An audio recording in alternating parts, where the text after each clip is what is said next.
Welcome to a brand new episode of the Real Life Podcast, a member of the Nation Network of Podcasts and delivered by DoorDash. Welcome to Real Life, everyone. What is going on right now? I think that I'm in love with Matthew Tkachuk. Are you guys all drunk? God, I hate my laugh in that. Welcome to episode 362 of the Real Life Podcast. You're the one that made that. Got to work on your laugh, bro. Actually, I paid someone to make that. He just happened to have that clip. That's a laugh in itself. There you go. Yep, your producer can't even make the own intros for the show. Episode 362 brought to you by the HGA Group, who we love very much. Here to make your business better. Find them on Twitter at the HGA Group, Instagram, HGA Group. You know the drill. We were chatting before the show, so I'm just going to naturally pick it right back up on the air. Time change for everyone. You said it's rough for you. I think I'm letting it get to my head, but yeah, like it threw me off. Like I've got my whole routine I do on Sundays. I play hockey at 6:45, come home, crush a quick dinner, and then kind of like ease myself into bed, and I'm asleep by 10. Okay. But everything was backwards. I couldn't go to sleep at 10 because it was 9 in my head. So I had a tough time getting to sleep. So I didn't get to bed till like 11:30, 9, whatever. And then all of a sudden that's like, I'm going to sleep in or whatever. And I wake up and it's like, holy shit, it's 8. That's not good. I'm already behind the 8 ball when it's 8 o'clock. I set an alarm even on weekends. I don't like to sleep too much of my day away. I will have an afternoon nap. I love a nap. Oh, yeah. But I like to get my morning going. And yesterday, I didn't remember it was daylight savings time, and it fucked me up because it woke me up an hour earlier than my head was thinking it was. Groggy bag threw milk. off my entire day. Tired bag milk. Very tired bag milk. Yeah. Very, very tired. It's funny. It's just an hour, but it like doesn't, it's not like this takes me a long time to get over, but just like that's just noticeably, I'm sluggish. A little sluggish. Like today, like it's like, okay, well, I need to have a third coffee, which is a stretch. I never have an afternoon coffee. I'm having an afternoon coffee as I speak. Yeah, I was worried yesterday because Mrs. and I went to see Batman yesterday. That's another Batman that I've seen over you, Tyler. The Batman. Mm-hmm. By the way, Tyler has not seen any Batman movies. That's the reason why I said that. Or any superhero movies or just Batman? That's what he also said. Oh my God, dude. Why? So I knew I was in for a 3-hour slog yesterday, and I was really worried about falling asleep in the theater, and I was battling it. I had to have a coffee way later than I normally would in the day. Oh, so that takes away from the movie enjoyment when you're trying to fight staying awake. Exactly. And the movie was really good. I thought it was really well done and it was fun. And 3 hours flew by, but I was stressed about it walking into the theater. Good news is Sunday matinee had the place to myself. Oh, that's nice. So how's the new Batman character? Yeah, Edward Cullen is a good Batman. So what I would say about Robert Pattinson Batman is that 1, he is excellent Batman. 2, the Bruce Wayne is a little weird. Because he's kind of like in this sad boy, My Chemical Romance concert, Bruce Wayne, as opposed to like the playboy billionaire Bruce Wayne that I'm used to. So it just took an adjustment. However, his Batman is very good. Is it set where, because obviously he's much younger than like Michael Keaton, he's younger than Christian Bale was. Like, is it set in a time where you can understand why he's so much younger? I think so. Yeah, I think they put it together really weird. It's just, it took me a minute to get my mind around it because he was not Playboy Bruce Wayne. He was just, if he was driving around on his crotch rocket listening to AFI Miss Murder from 2003, you'd be like, oh, that fits. Fair. I get it. I'm saying I enjoyed it. Loved it. Again, another Batman that Tyler has yet to see. Jay is you guys in your time change, though. How old do you think Michael Keaton was when he was Batman, Chalmers? Michael Keaton, when he was Batman? Yeah. Was probably 38, 40? Holy fuck, you nailed us, 38. Yeah. Because you made that comment that Pattinson's much younger than all of them, and I'm trying to, I had to do the math to see how right you were. Well, he's got to be early 30s, Robert Pattinson, so... Robert Pattinson is 35. So we're not talking about much of an age difference here. No, not really well, actually. But they do, like, you got to admit, Robert Pattinson kind of has, like, he kind of looks young. Well, right? you got Twilight on the mind. Yeah. I do got Twilight on the mind, yeah. So it's okay. But I just wanted to compare because it's funny how time flies, and we'll make a comment like that without even really like doing the math on it. Because when Michael Keaton was Batman, I was like 5 and he was 100 years old. Like that's what it felt like. So like all 38-year-olds are basically 100. Oh yeah. Like when you were like, when I was like 7, 10, 12, 30, if you were 30, you may as well have been 100. 60. Yeah. I had that similarly. You guys will laugh at me for this, but I was sitting the other day talking with Amber because it's almost her birthday. And like the both of us are getting to our mid-20s, and we were laughing about like, remember when you like first turn 18 and you're like, wow, someone's like 26 and you're like, whoa, they're like almost 30. Like that's crazy old. And then now you're at that age and you're like, I don't even feel that way at all. I struggled with my 25th birthday for some reason. Like that is the only milestone birthday I've had where it's like, holy shit. Like I'm feeling that like I'm getting older, like, cause I'm like, that's halfway to 50. I'm like, oh my God, that's basically 3/4 of the way to dead.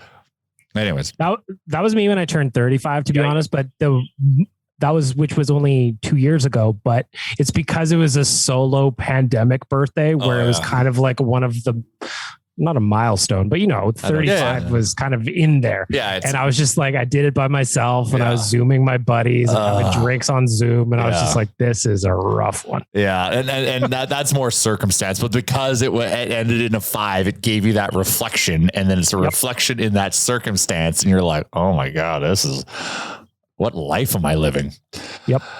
My 40th was during the pandemic and we couldn't you couldn't do anything. And literally like Chalmers and my other buddy were nice enough. We went for an outdoor walk with our dogs. And then Chalmers was nice enough to have a outdoor, it was -10 and he had a fire outside and we sat outside because it was pandemic. Couldn't hang it inside. So that was my 40th birthday. Just sitting around a fire in -10 outside. The weirdest. It was weird. But it was fun. I was very appreciative, Chalmers. Thank you for that. Oh, you're welcome. We still have time. We can do something. We can do something else. I mean, we do few trips, but do something else. Oh yeah, no, there's any excuse to go away with the buddies and the wives and go somewhere fun. Auto in. I got a question for you guys. We were talking entertainment at the beginning of this, and it made me think about something. Did anybody catch the Critics' Choice Awards last night? No. I believe there was an all-time underdog win that is just the biggest load of bullshit. In the best actor category of a drama series, you had to think that the lock to get it was Kendall Roy in Succession. Absolutely. Well, guess who won? Oh, Inventing Anna. No, the Korean guy from Squid Game. Ah. What the hell are Squid Game was big. So which critics? Like public opinion critics or like Siskel and Ebert critics? It's writers. It's writers and critics and they all vote on it. But like he turned in Kendall Roy was more people. It's a popularity game. More people have watched Squid Game than Succession, I'm sure. Probably. Well, but Succession won Best Supporting Actress and Best Supporting Actor for Actress. Roman won Actress. Best Supporting Actress was won by Shiv. Oh, fuck. Shiv drives me nuts. Well, I guess, she's a good actress. Just like Johnny Drama always drove me nuts, but he was really good at driving me nuts. Yeah. I just thought that was, I thought that should get a little pub today because this seems to be like the all-time snubbing in the world. Like well, we know you're like Succession for life. Like you're a little biased to this. Well, maybe. Like how come, Kevin Costner for Yellowstone didn't win or Beth? They weren't even nominated. Well, I'm offended. Great programs snubbed. I thought Inventing Anna might take a run for it because I don't know if anyone's watching that, but it took me a few. I'm on episode 2, and I gotta say I like it a whole lot more than I was expecting to. Yes, exactly. I was watching it because I'm like, oh, it's about like fashion and blah blah blah, and I knew it was a show I could watch because my girlfriend loves fashion, so I'm like, okay, and it's so hard to find a show to watch for. I'm like, okay, we'll watch this, and I'm like, we'll do it for her, and I think I might get some entertainment out of it. I think I'm liking it more than her. Whew. I started it just because everybody was talking about it and I didn't want to be left out. Like a little bit of FOMO, and first episode I was hooked. I'm in. It took me about 2 episodes. I'm now like over the fact, like it took me 2 episodes to get over the fact that that's Ruth Langmore. For all you Ozark buffs. That was an adjustment. Really rattled me because it was one of those things where I'm like, why do I know her for some reason? I can't figure it out. Yeah. And then when it clicked, I just can't not see it now. Now she's Anna. So now when I see Ruth, I'll be like, like Anna plays Ruth. Like I've now fully converted to the other side. So it's a very interesting show. Anyways, we don't need to bore people with our television habits, even though I'm very excited for one of my favorite Netflix shows that just came back, The Last Kingdom, with my boy Uhtred, son of Uhtred, if anyone watches that. I feel like we should talk about this news a little bit. First off, before I get to it, well, Chalmers, did you see the Christian Kirk deal? Did I see the what?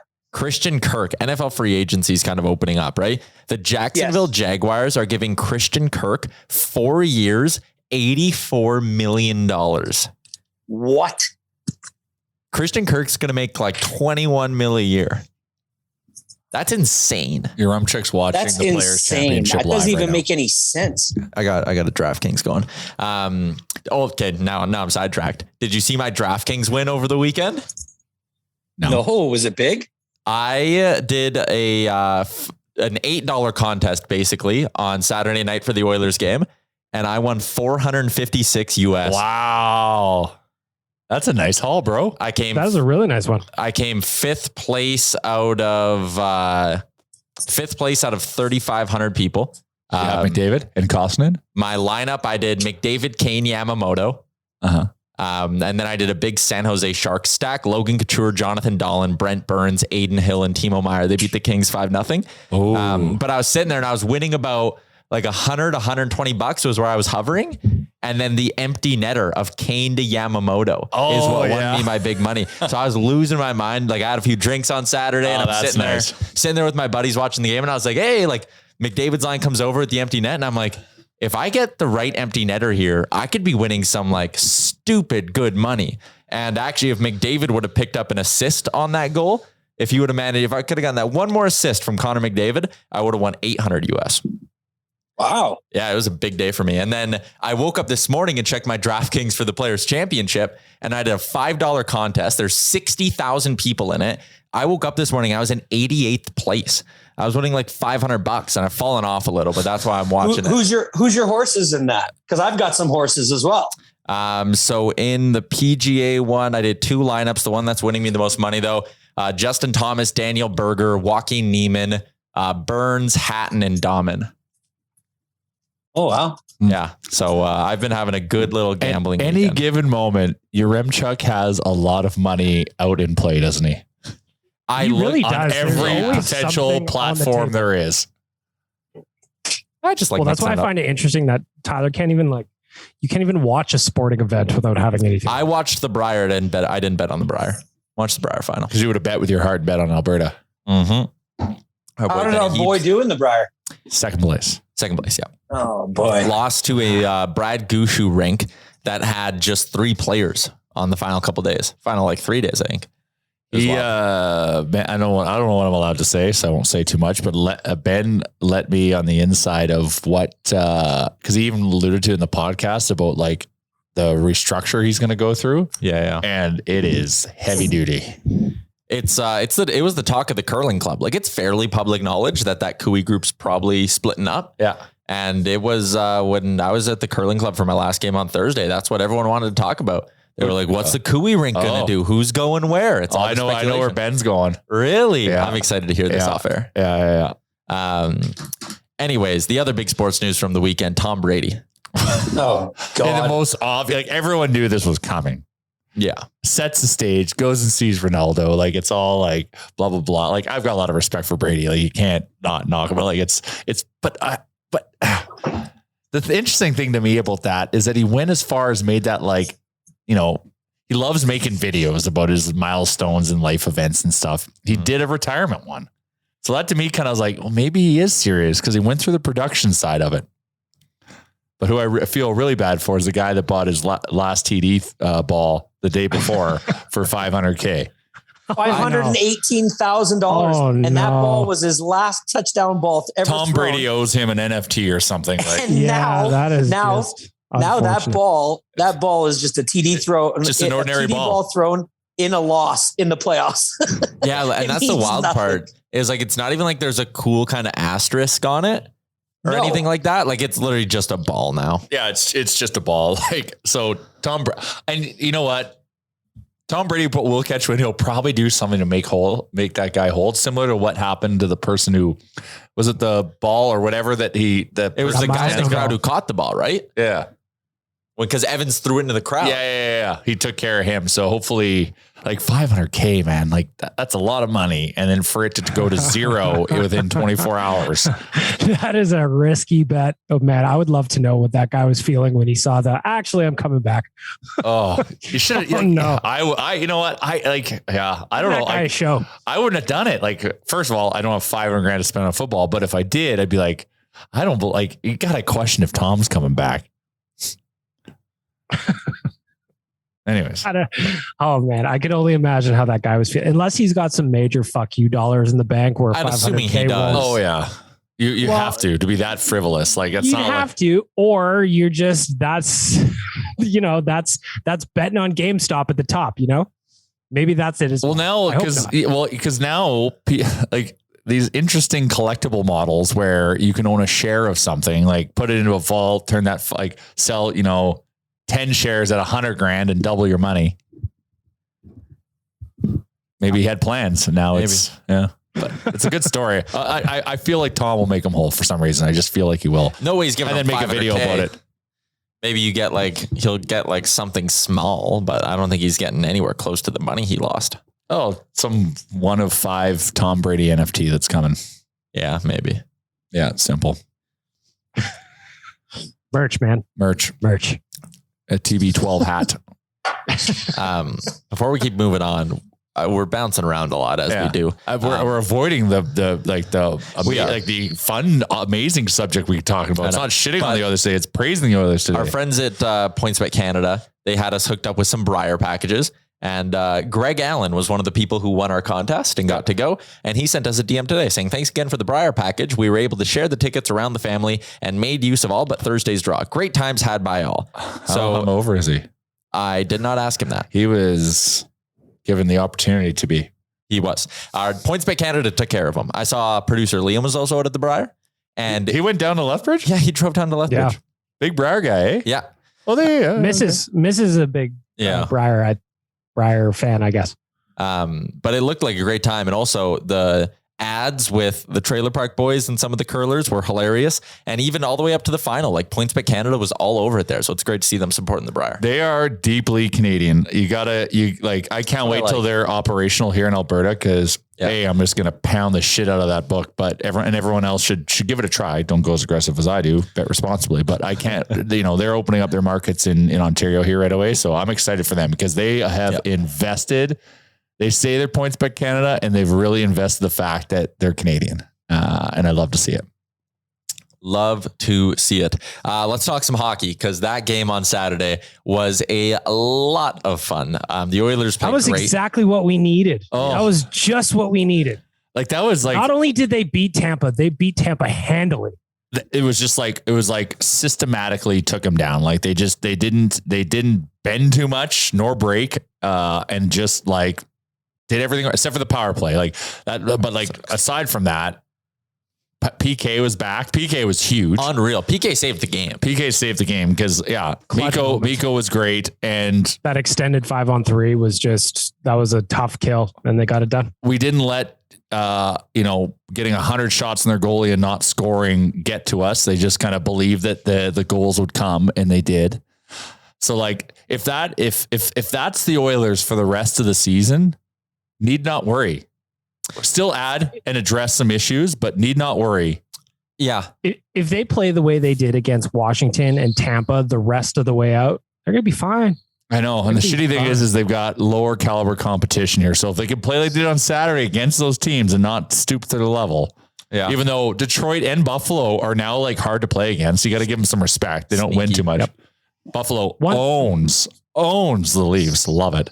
One thing that I was watching for on Saturday was in the third period, I was wanting to see if, okay, you had the lead.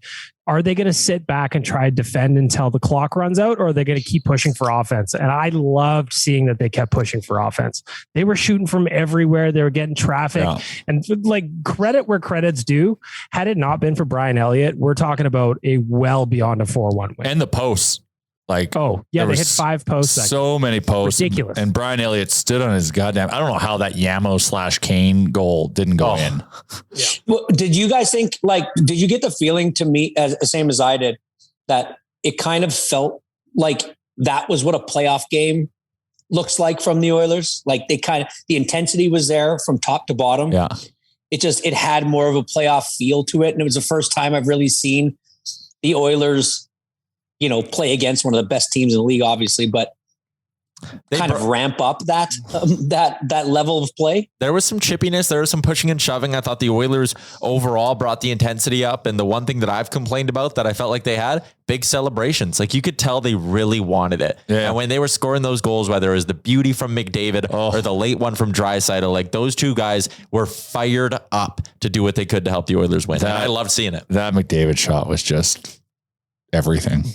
Both those two goals, like when the he vintage turnstyled Hedman. Like, come on. Oh yeah. Exactly. But I just love a good snipe. But that's the thing. You made the comment about them shooting. Like, they're like on the power play, they're starting to take more shots. Like, it's good. Like, that's a noticeable change that I'm liking, that we're doing, that I'm liking a lot. And now we just need to figure out how to, like, convert a little bit more, because it's amazing imagine our power play is humming. Like, we'll be throttling teams. Now, they went 1 for 7 against Tampa. Can you imagine if they would have went 2 or 3 for 7? Could have been a 6-1 game. Oh, easily. But yeah, that was just really reassuring to see. Now, that doesn't mean Ken doesn't have to do anything with the trade deadline. We still need to address some things, but the other thing we have to make, I have to call this out, is Zach Kassian. Zach Kassian's been running around the last couple games. Yep.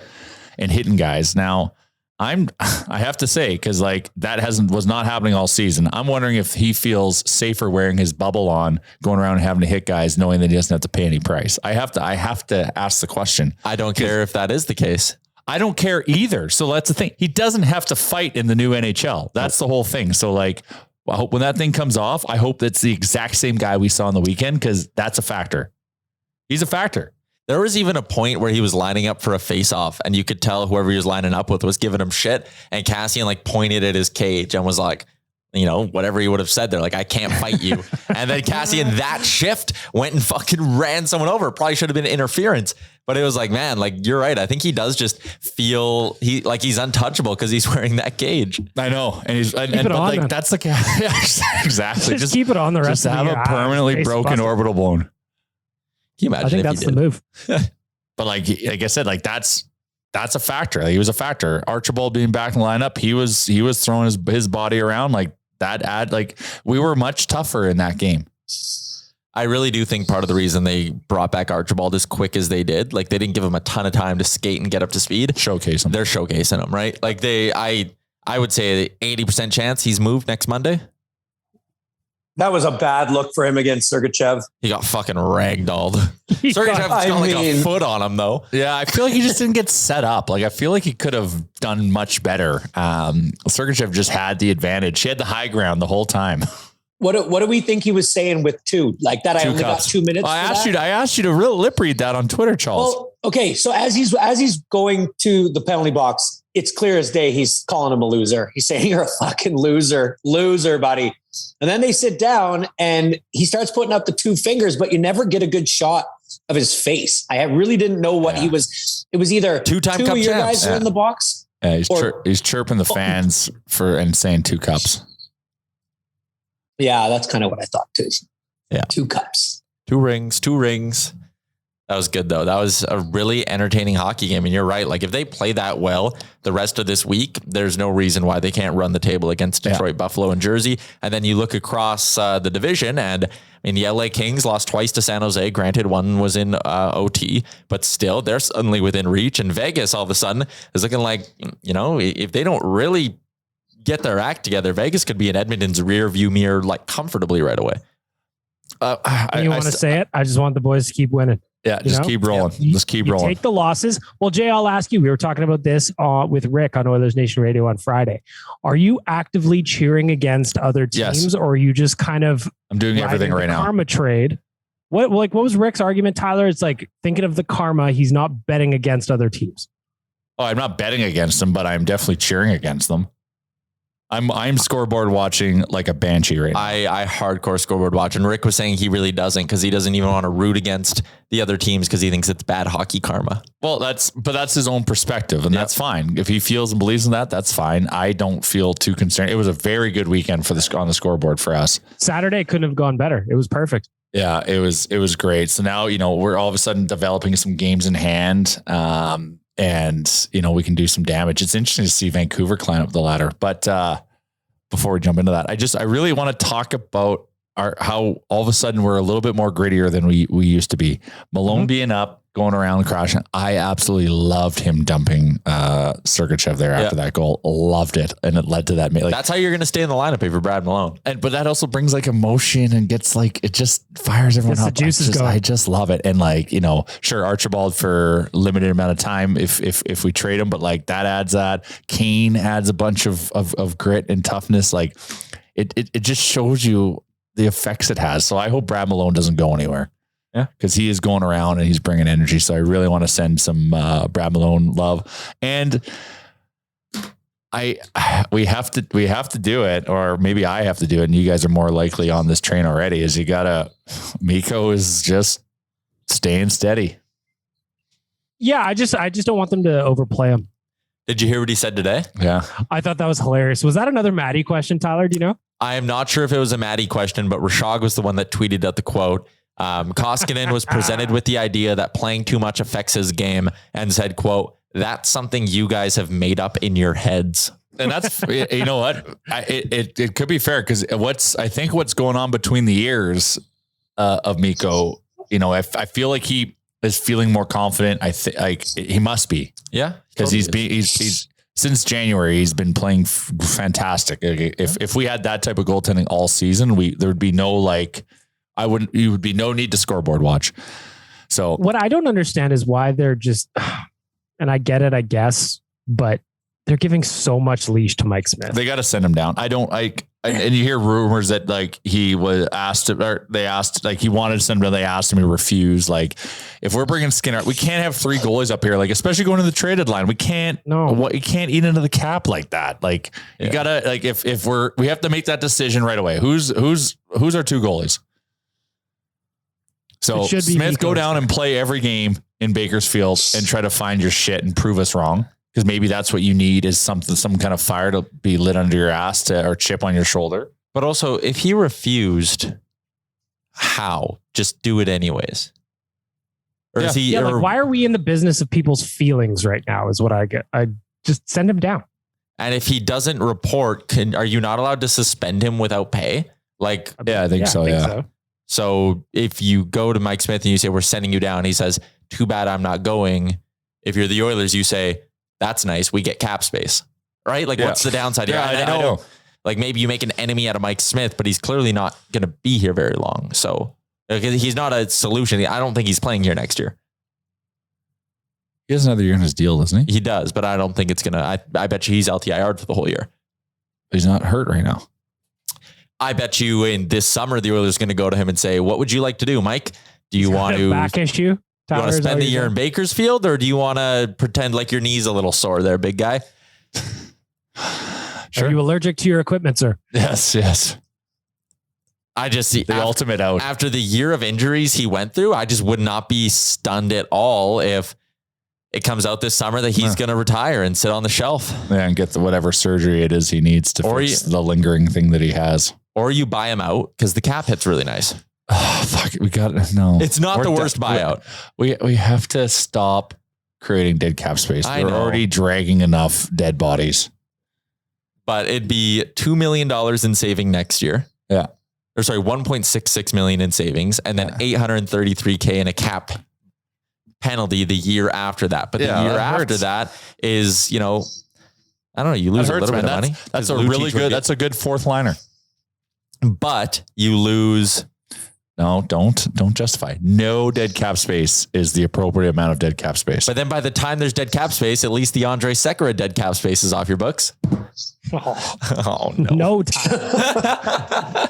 And you'd only have 2 more years of James Neal's dead cap space, and the Lucic money's off the book. Stop. Weird. Stop. Yeah, we got a lot of Don't. good potential players tied up in dead cap space, Phil. That would also be the year Oscar Klefbom's deal runs out. Oh which is my sad. God. Yeah, but that's Stop. LTIR. That's It is, fine. yeah. That's LTIR. That's fine. Yep. Just had the Puckpedia page open, so I was rattling all that off. It's good. I would do it. I'd either buy him out or I'd be like, man, you can have your money, but you're sitting on LTIR. You're not playing a game for us. Yeah. Because like we have to use the Mike Smith analogy, we got to try to get Skinner going. Yeah. You do. And especially for next season, Skinner signed and he's no longer waiver exempt.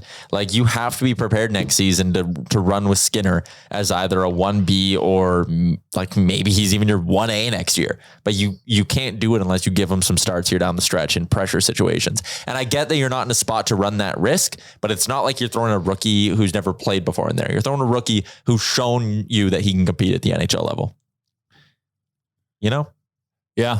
Yeah, it's an interesting situation. So I doubt we're going to be trading for a goalie at the deadline. Highly doubt it. So let's shore up our other weaknesses. What's the latest from Frank? What's he saying? Not a ton from an Oilers perspective. Mm-hmm. But I was listening to the radio on my drive in today, and Darren Dreger said he connected the Oilers to Justin Braun. And that's happening a lot. Justin Braun is getting connected to the Oilers a lot. And it's an interesting one. Currently playing for the Flyers. He is 35 years old, so a veteran guy. He's been around the league for a while. He shoots right, though. And that's where I wanted to talk about it a little bit, because I understand going out and wanting to get like a good veteran defense first guy. He only makes 1.8 against the cap. So if Philly keeps a little, or if they take Turris back, the deal will work. But acquiring a right shot D-man, it's hard for me to wrap my head around it. Like Rashog pointed out on Twitter today, he was like, they're one injury away on the right side of having to flip someone over and play their offside. Mm-hmm. But if you're going to go out and give up a 3rd round pick or whatever it is to get Justin Braun, what are you going to, you're going to start healthy scratching Barrie? Are you going to start healthy scratching Bouchard to play Justin Braun every day? Like adding a right D is puzzling to me. Or is Braun going to play his offside and he's just a righty insurance piece that they plan on playing on his offside? Like I don't really know how you fully make that work is my point. Unless Barry's going out the door. Barrie was not bad on Saturday. No, actually, I thought Saturday was his best game of the year. Play. Yeah. Yeah. Which is. So then are you bringing in Braun and healthy scratching Bouchard? I think you want to give Bouchard this experience. And he's your leading goal points getter from a defenseman. Yeah. So you're not like going into the playoffs without Bouchard in your lineup. Or are you running 11-7, but 4 righties instead of 4 lefties? But then like, there's not enough minutes to go around for everyone. Like, what are you going to do? Play Bouchard 12 minutes? Is Braun hard-nosed? I can't remember enough about him. Is he hard-nosed? He's defense first is how I'd describe him. And he's been 59 playing 59 games with the Flyers this year, 5 goals, 10 assists for 15 points.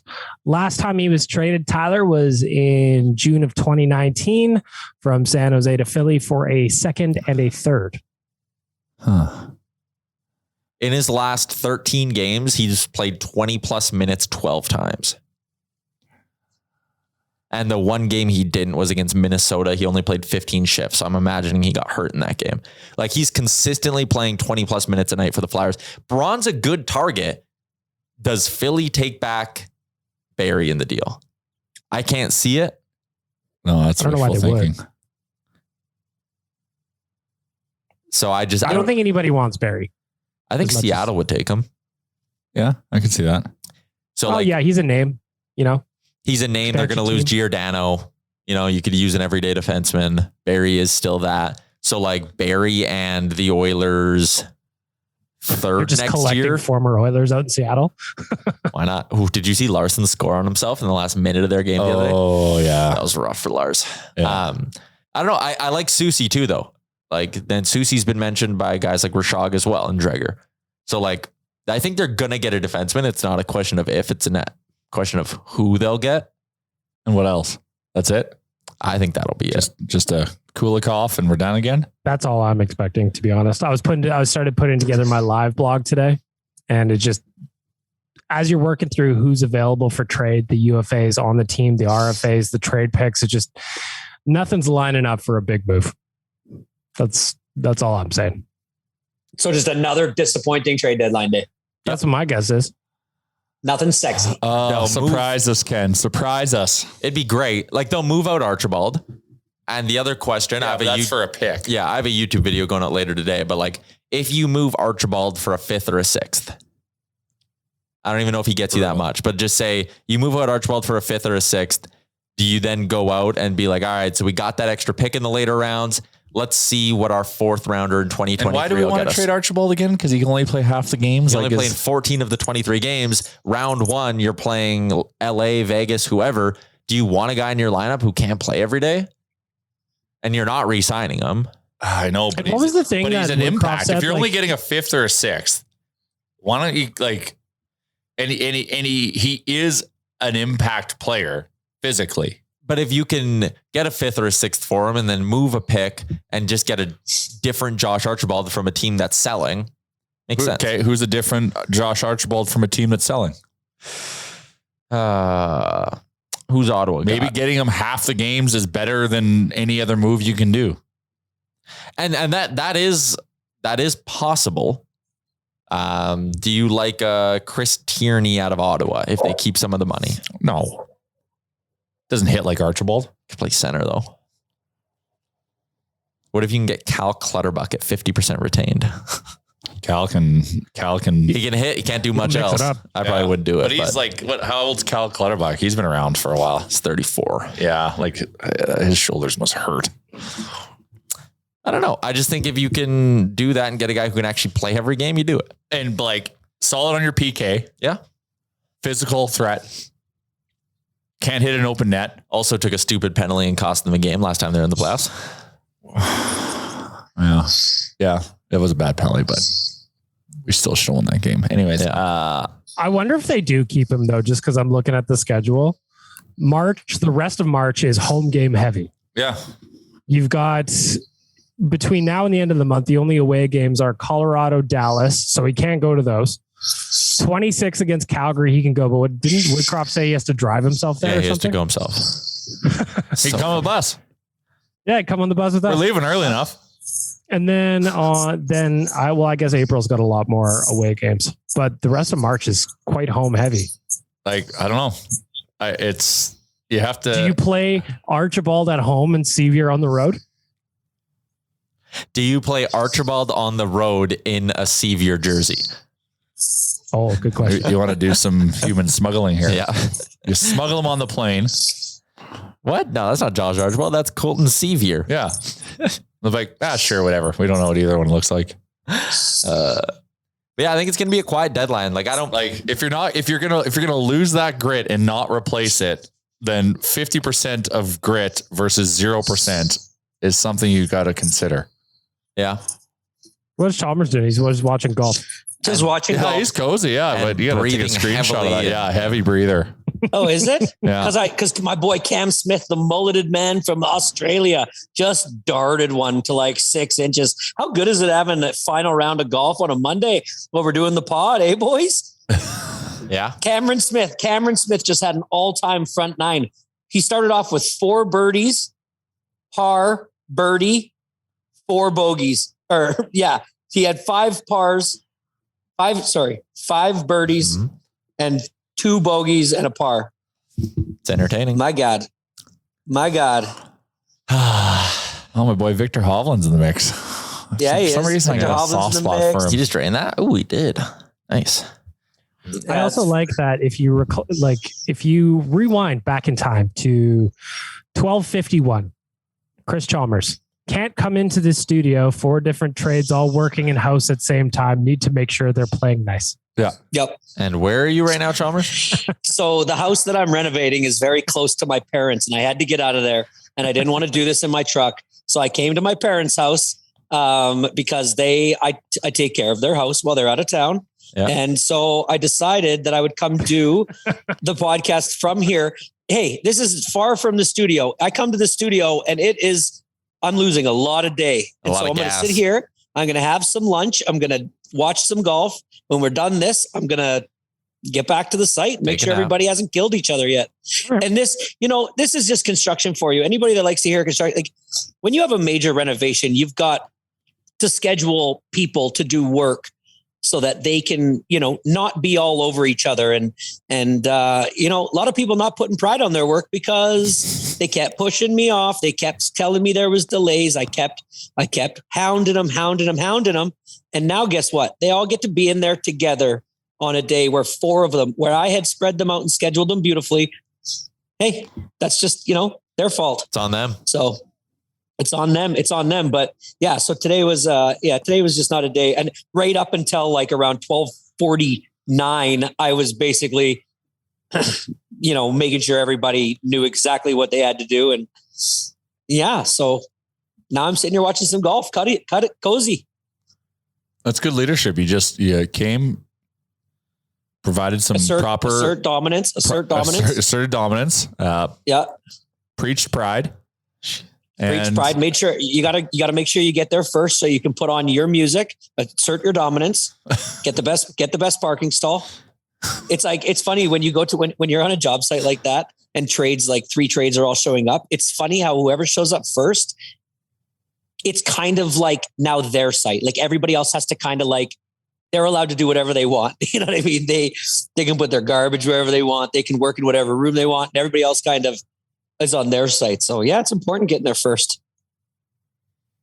Interesting life. I don't know if it's a life hack, but just knowledge. Challenge is spitting knowledge. Get there at 7. Get there at 7 a.m. Well, 7 a.m. today is tough. 7 a.m. is 8 a.m. to me today. Yeah, you guys are ridiculous with your time change. I stayed up way too late on Saturday, as I always do, and we had my son's first baseball tryout on Sunday morning. So I don't want to hear you guys in your, I woke up late and I had to make myself breakfast. Like, come on. It's tough, Chalmers. It's not tough. It's not tough. How do you feel today? I feel fine today. I feel like a normal day. I feel like you're like superhuman though. Yeah. You got some kind of extra energy, extra gear that I just don't have. It's funny. I've been really going to bed early on Sunday nights.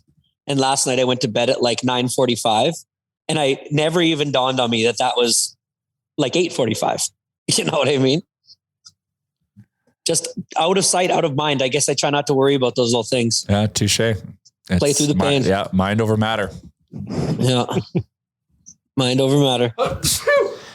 You okay? Bless you. You good? That was a good one. I'm a sneezer. And that was very interesting during early COVID. Like I'm a sneezer. And early COVID, when we didn't know much about it, I was like a ticking time bomb. And anytime I would sneeze, it was a scene. Yeah, people don't like that. No, I know. So like I'm trying to like suppress sneezing period now, which is so tough because naturally I'm a sneezer. Yeah, you'll pop a blood vessel doing that. I know, man. It's hard work. But like you're sitting there, in a store and you're like, oh my God, I don't want to do this. I'm going to be patient zero in the store. But that was a lifestyle change for me. Before we keep cruising along, give some love to our friends at Twig and Berries. They have a store, a physical store. You can go in, see the stuff, put your hands on their Twig and Berries branded underwear. It's out in St. Albert, right by the casino on the north end of St. Albert, south side of St. Albert, just off the north end of Edmonton. I was doing some social posts for Twig and Berries this week, and I was just cruising through their social to see if there was anything new that we had to be talking about. There again, I saw Brad Stepanko looking stylish and happy in his nutsack undies. Comfortable on the Instagram page. Comfortable and supported. 100%. It's like a hug for your nether regions. Nation 15. Check it out. Twig and Berries. Chuck is watching golf and having a side conversation with Frank Saravalli at the moment. So we are getting big timed. There's a lot going on in my life right now. Well, tell us why there's a lot going on. Why are you side chatting with Frank Saravalli during this podcast? Tell us. Give the audience some context. He wanted a certain clip from our interview with Luke Robitaille this morning on the DFO Rundown. Find it wherever you get your podcast from. Robitaille is very good. Him and Gregor kept talking about some weird French show that they both watched growing up. What was the show? What was it called? What was it like called? the French hockey show. It was a French hockey show and it had some name to it. I think it was. Oh, Brier can The speak hockey? French too. He was French immersion. Yeah. So him and Robitaille had a great chat about that. But Frank texted me and was like, hey, I need this clip. And I was like, okay, I'm recording real life right now. Delegate. We have a new guy, Princey, down in Calgary. So I texted Princey and I was like, hey man, can you grab this clip? And he was like, yep, I'm on it. So then Princey sent me the clip. I sent it back to Frank and Frank was like, that's not the clip. And I was like, okay, well, you'll have to wait because I can't do it right now, Frank. I'm recording a podcast. It sounds like you should have just connect Princey directly to Frank and they could have just handled this and you could be unencumbered during this podcast. Yeah, that would have made sense. Yeah. But you took the burden on. Yeah. I Can't usually let it go. do. I'm sorry, guys. So what, but I guess I was trying to set up a segue for not what you just talked about. I thought you were going to talk about something completely different. You thought It's I was happening on a next T for Monday. Next Monday. We're on a T. We have a very exciting show we're doing. Usually our daily face-off show goes live 10 o'clock Mountain and is only half an hour. Since it's trade deadline day, we are going to be going live for 3.5 hours. 3.5. 3.5. That is a total of 6, 12, 18, 210 minutes of nonstop hockey talk. And this is a very exciting show. The full teaser video was out now on all of our social media accounts. But obviously Frank, big insider. I'll be there hosting. We got Burnside. We got McKenna. We got Matt Larkin. We have Chris Peters. We have Chris Gear, the former AGM of the Vancouver Canucks. And we're bringing on Pete Blackburn from Bally Sports. And if you follow exciting. Pete on Twitter, he is hilarious. I hope you're talking marbles a little bit. Is that a Pete Blackburn thing? Yeah, he does marble racing on Friday nights and gets a shitload of people watching them. Wow. You know what Pete Blackburn I'm surprised did? you're not betting on it. I would, now that I know. Do you know what Pete Blackburn did? What did he do? Race Do you marbles? remember when I did my very first lip reading ever, and it was the Wayne Gretzky talking to? There's some beef Chelios? here.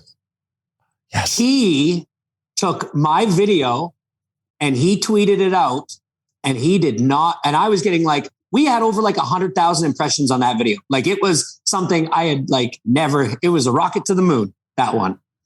And he took it and he tweeted it, and he didn't quote tweet it. He didn't do anything like that. He just tweeted it as if it was his.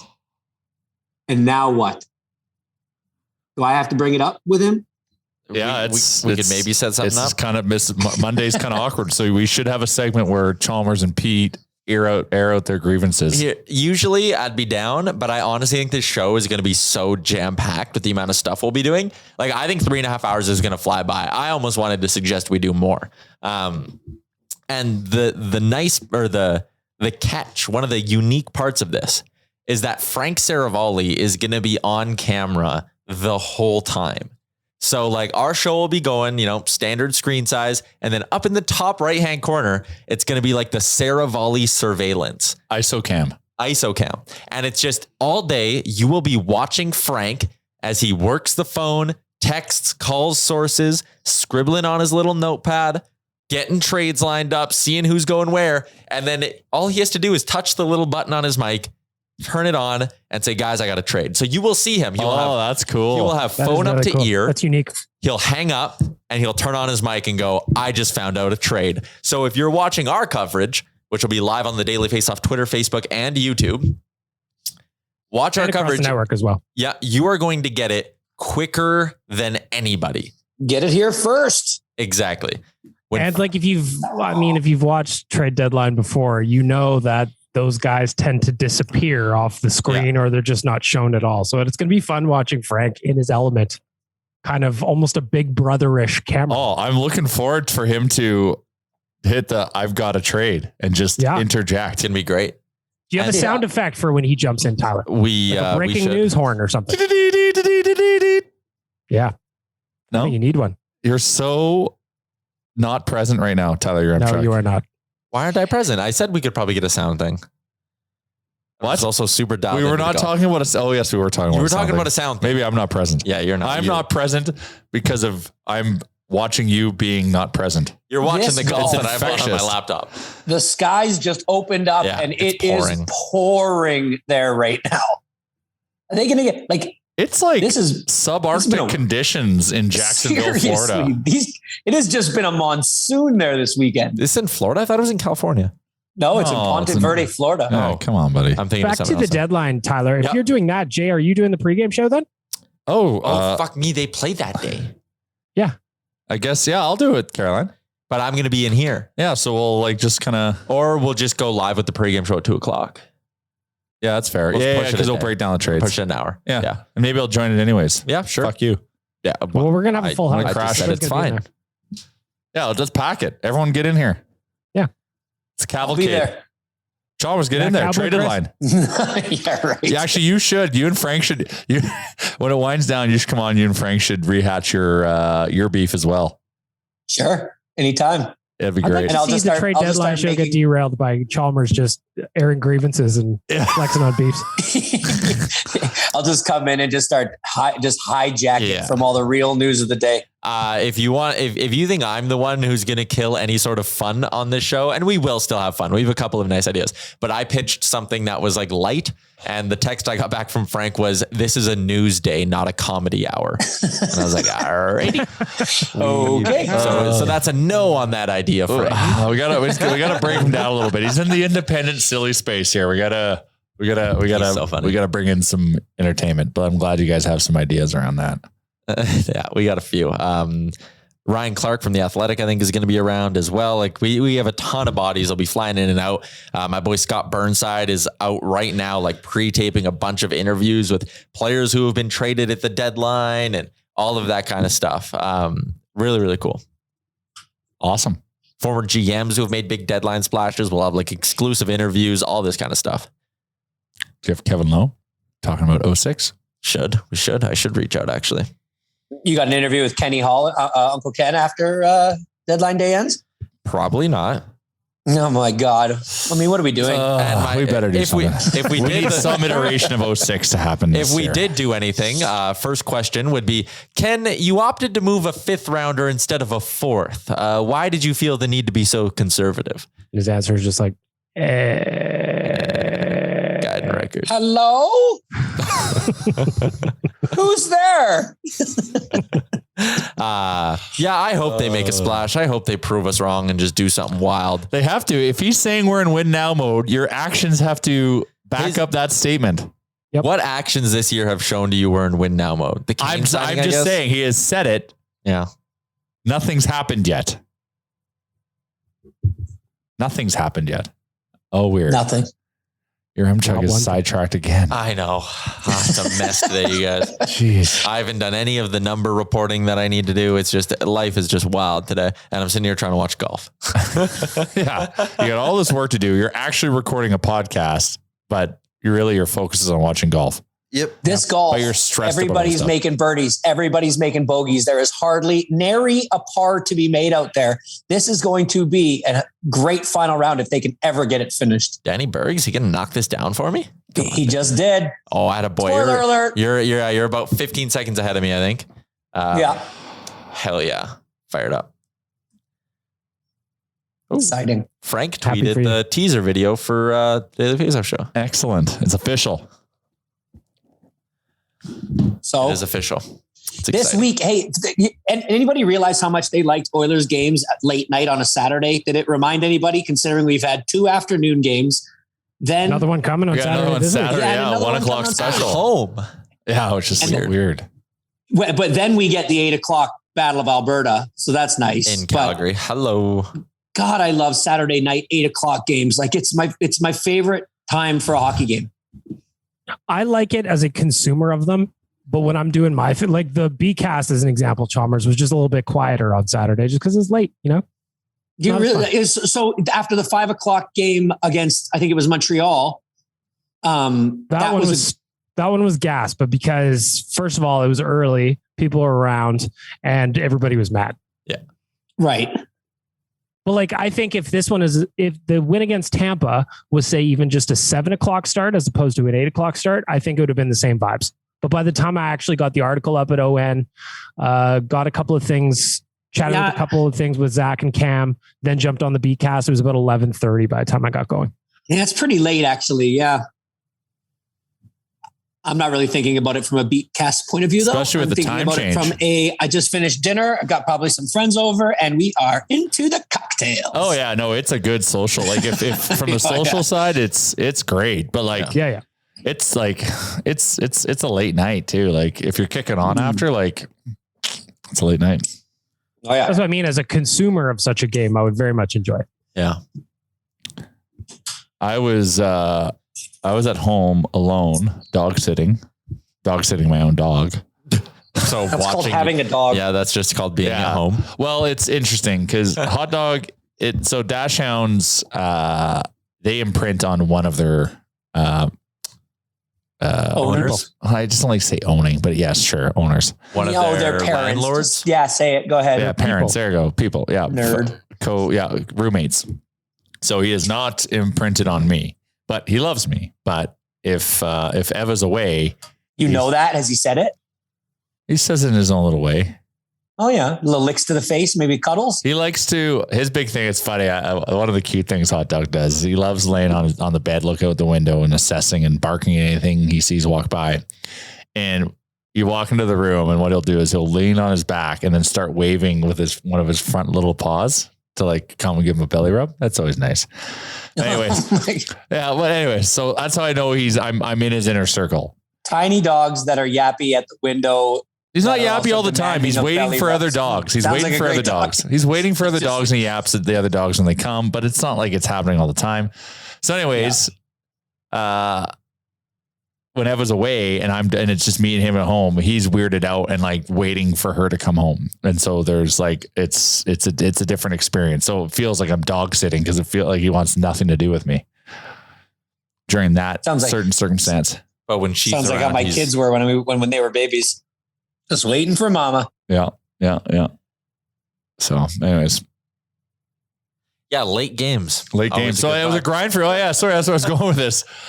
So being home by myself with nothing on the go, it was waiting till 8 was a grind. It is a little bit of a grind, like especially if you don't have anything to do and you're just sitting around. And if you're not managing your BPP. Well, I was going no BPP. So what I did to honor that decision is I went on DoorDash, ding dong, and ordered it Donair. Smart. Mm-hmm. So my DBG Donair per game was at 1. That's an excellent ratio. Promo code RealLifePod gets you 25% off and no delivery fees on your first order when you use DoorDash. Ding dong. We love them very much. I finally heard the Liam ding dong. I also struggled on Saturday, admittedly, because a buddy and I got into some red wine on Friday and I was kind of feeling a little fragile on Saturday morning. Slow moving. I had a good red wine night on Friday. I'm still reeling from it. It's good when you have good, like when it just tastes good. Like, it's just, we did some cheese. We got some snacks. We were having some red wine, talking stonks. It was wonderful. So you had a Pinot Noir and you had a Cab Sav. Which one of the two did you like better? The Pinot on this. Oh, you're a lighter wine. Butter was delightful. I just thought the 19 Crimes I had was just a little too dry for my liking. But maybe my palate has yet to adapt to. No. Everyone's got their own thing. Maybe your Pinot Noir, there's nothing wrong with it. Everyone's got to find their. It took me a while, and I wasn't a big wine guy, and I'm starting to kind of get a little nerdy into it. But I've noticed I'm a Cab Sav guy, which I thought was like, and I was embarrassed to admit it because I felt like that's like wine with training wheels. Like, oh, everyone starts like it's the basic vanilla of wine, but I found out actually it's not, which is good. That makes me feel better with myself, but it is on the drier side, which for some reason I think I like. I'm still in a place of self-discovery, Yeah. Gotta find it out. I gotta get my bats in. So far, 2 bottles down, bread and butter, Pinot Noir, delightful. Well, have you had a rosé night? I haven't had a rose. Oh, that's when I'm going to feel a little basic. You know? That's wait till the summer and just get into, get you and the buddies around, have a brosé night and just I like that. rifle through the chilled rosé bottles on a nice warm day. But I'll tell you, we were going through the wine on Friday night. Man, you solve some problems when you put back a couple bottles of wine. That's why red wine summits aren't so bad. No. Well, no, this is excellent. Amongst friends.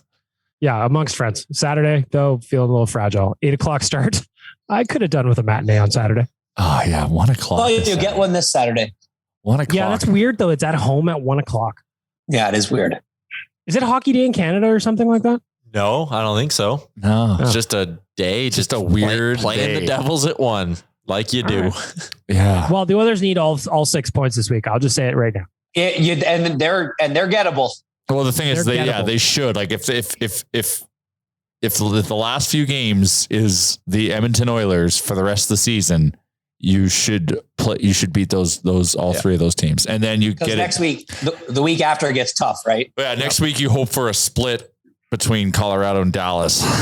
And that's a back-to-back. That's a back-to-back. Yeah, that'll be a tough one. In order to make the playoff cut line, you need to go 14-8-1 down the stretch right now. Wow, that sounds like a lot. It was 16-8-1. Now they've gotten 2 straight wins. So Just rack them up. So you can set yourself up nicely. If you rack them up this week, get all 3. Then all of a sudden it's like, okay, 11-8-1 to hit the cut line. Like at that point, you're like, oh, maybe we can push a little. Maybe we get home ice in round 1. Yeah. Well, and I'd be remiss not to bring up because next week's a bit of a gauntlet, but the week ends in Calgary. We still have, I think we have 16 spots of 50 left for our bus trip to Calgary. So come and join us. You're going to want to be on the bus, people. It's a great time. It's going to be a hoot. Where do Baggedmilk, how do people, what do they click? Where do they go? You can check it out on Oilers Nation socials. We are going to have info up all over our social media, or you can go right to backsideTours.com. We're right on the front page. It's just right there. Nation Vacation, March 26th. Just click on that. Get your tickets. Hopefully we'll have some shiny new toys on the roster to display in Calgary. I'd like to see that.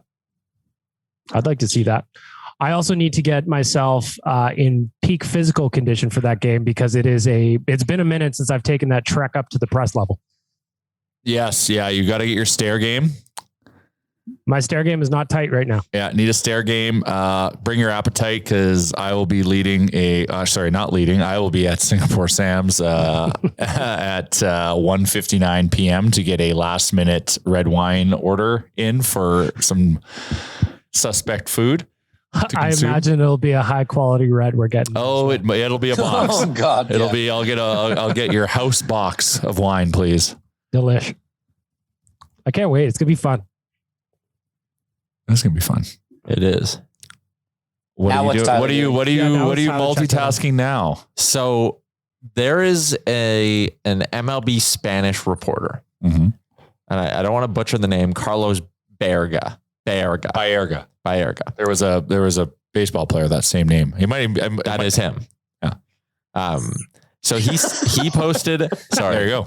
He posted on Instagram a picture of Freddie Freeman, just won the World Series with the Atlanta Braves, with a Toronto Blue Jays logo in the background. Obviously, caption is in Spanish, so I took it to Google Translate and I translated the caption, and it says, "Well, my people, this is hot. Of the 3 teams, I understand that from today to tomorrow, he will sign with the Toronto Blue Jays." So if the Jays land Freeman, hello, I'll be fired. Is that good news, Tyler? That is very, very good news if they do it. Do you think we could do a nation vacation to a Blue Jays game this summer? Yes. That'd be so much fun. Think we can do that? There are enough Blue Jays fans here to do it. Like, and again, if you did it nation vacation style, where like you fly out on a Thursday and you fly back Sunday night after the series, you can watch like 3 games, crush 3 games. Yeah. Like, that sounds like a hoot. That'd be so much fun. I've never been to an MLB game, so I'm all for this. We're sports fans. Love it. So like, let's say you pick the August 12th weekend. You could fly out like Friday morning. Yeah. You catch 1, 2, 3 games against Cleveland. That might be Folk Fest. So I have to pick it. So then you pick the 26th. You fly out Friday morning. Why August? Why not July?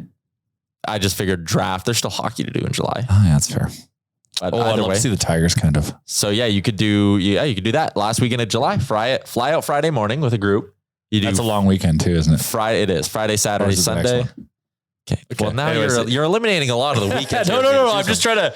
You just got to play. Okay. So, anyways, we'll say 12th, 2nd, 13th, or whatever the hell. When are they in Seattle?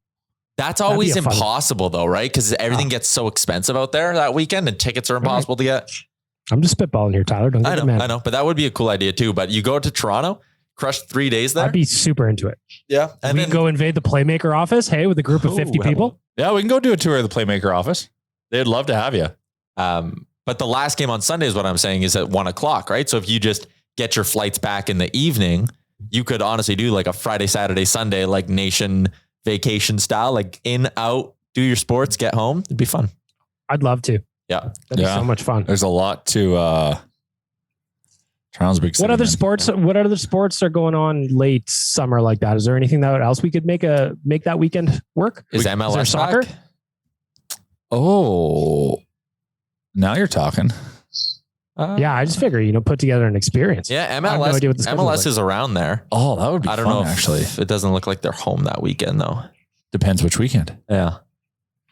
Yeah, you go. You do Okay, like a couple stay days tuned. on. We will work on a because and we'll Summer part nation and it's vacation and sounds flying great. and that's the thing. It wouldn't be too expensive as long as we get a good. I don't know what like hotel rates are like in Toronto in the summer, but I'm sure we could put together some kind of package. And the thing with that is getting normally with doing these nation vacations, it's getting the tickets is always the biggest challenge. But for that, it wouldn't be. I'm sure Playmaker has connections. They might. Yep. All right. There's just a big old stadium. Lots there. Lots of space. I'll bring my mitt. Tyler, would you make fun of me if I brought my mitt to the game? Yeah, probably.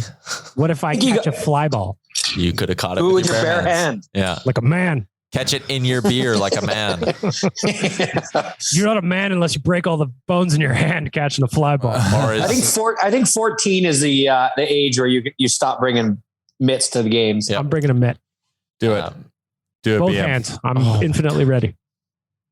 I'm just watching every player I picked in this DraftKings just plunk water. Ugh.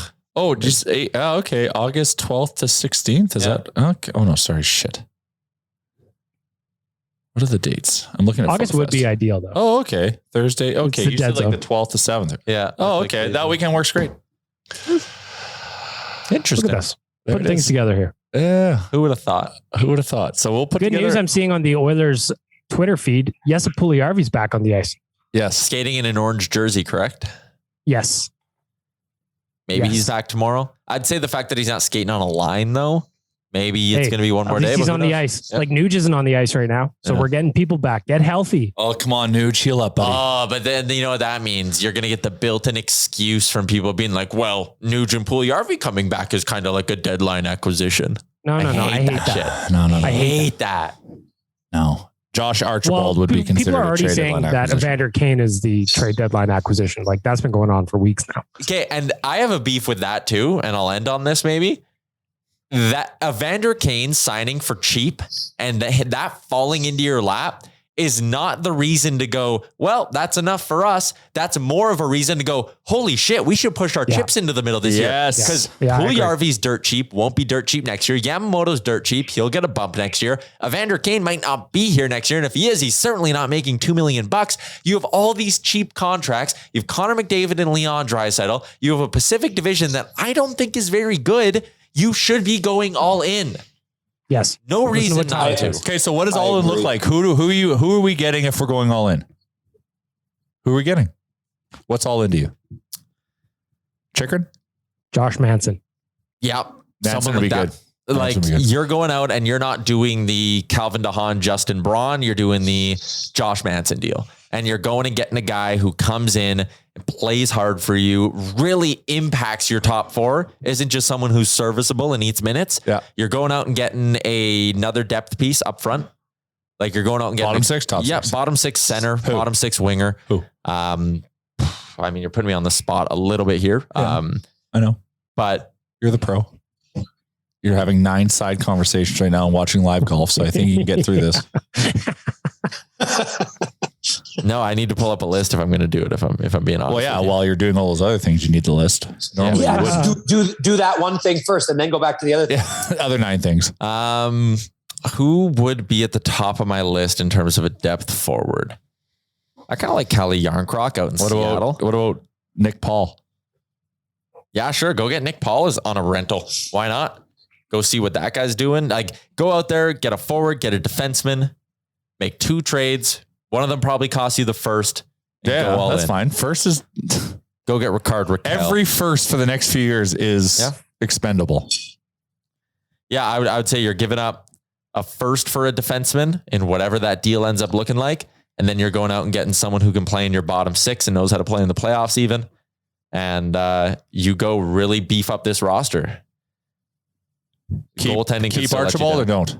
Trade Archibald, because then you're going to get someone else who can play in that spot. Fair. Right, because you only have so many spots in your lineup. That line, because what's that? Is it Archibald, Malone, and Kassian? Yeah. Yeah. Oh, that's like It's a nice little trio. that line hurts. Like, oh, that's great. They're feisty. Yeah. All right. We'll see. We'll have more deadline talk on Thursday, and I'm sure we'll have more rumors to chat Hopefully, about. there's a trade to talk about. That might There's be. all this speculation of a trade deadline, but there's been no action. Last year, in the week leading up to the deadline, between Monday and Saturday, we had 8 trades. On Sunday alone, we had 8 trades, and then Monday was the deadline. So that's, you're kind of looking at probably 8 deals if history repeats itself between today and I wonder Saturday. if the Oilers would do something ahead of Monday since they play that night. They better, yeah, it'd be so smart. You'd want, especially going into Colorado and Dallas. And Dallas, like, okay, take the L in Colorado, fine, but Dallas is on your heels. Yeah. We have to. That's a 4-point game. We have to win that one. This is looking a little far ahead, but if it's Koskinen and Smith on the roster for that Colorado Dallas game, who are you starting where? Oh, Smith against Colorado. Take the L. Punt play, like you're just he's gonna get shelled, and you're like, and maybe the battler comes back and surprises us. But that's what Tampa did. Tampa was planning to they played well enough. Like Elliott's been unreal lately, though. I know, but they've got Vasilevsky, so He's been bad lately. It's still Vasilevsky. Yeah, it's still Vasilevsky yesterday, and he stole it against Vancouver. Yeah, he stole it against Vancouver. But Elliott gave him a fucking game and a half. Like he played well. That's a good 1-2 punch. Really good 1-2 punch. But it looked like they were planning to be fine with the L in Edmonton. Yeah, and then leave the end of the road trip with the win in Vancouver was important for them. Or they thought they could win here with that Elliott. That's fair too. And maybe they think we suck. They think Vancouver's more worthy of the competition than Edmonton. Yeah, okay, that wouldn't make sense. Never know. Vancouver is hot right now. Bruce, I don't like how hot they are, to be honest. How are they in page views? Quads was chirping me the other day. Now, yeah, Quads got humbled a couple of days ago. Oh, good. And myself, Coombsy, and Zach Lang took his chirps personally. I like it. We showed him where the bear shits. So for context, Quads. Where does the bear shit? The woods. The woods, yeah. Yeah. The Oilers Nation Forest. Mm-hmm. Quads, who runs the TNN properties, but more specifically runs Canucks Army, was chirping Baggedmilk and the team that Canucks Army was beating Oilers Nation in traffic in March. Yes, he was. And I love it. I love the competition. This is good. It is good. Breeds creativity. Yep. I agree. But I'm glad he got also humbled. a competitor. Yes. I'm not going to let you poke the beat bear. me. Don't poke the bear. But that's good. Maybe we should always be poking the bear. Our collective bears. Both sides had good weeks. Yeah. Shout out to the HGA group, Twig and Berries, DoorDash, Oodle Noodle, and PointsBet Canada. That's going to do it for episode 362 of the Real Life Podcast. We will be back on Thursday. Thanks for listening to another episode of the Real Life Podcast. Don't want to miss any of our nonsense? Hit the subscribe button and give us a follow on Twitter and Instagram.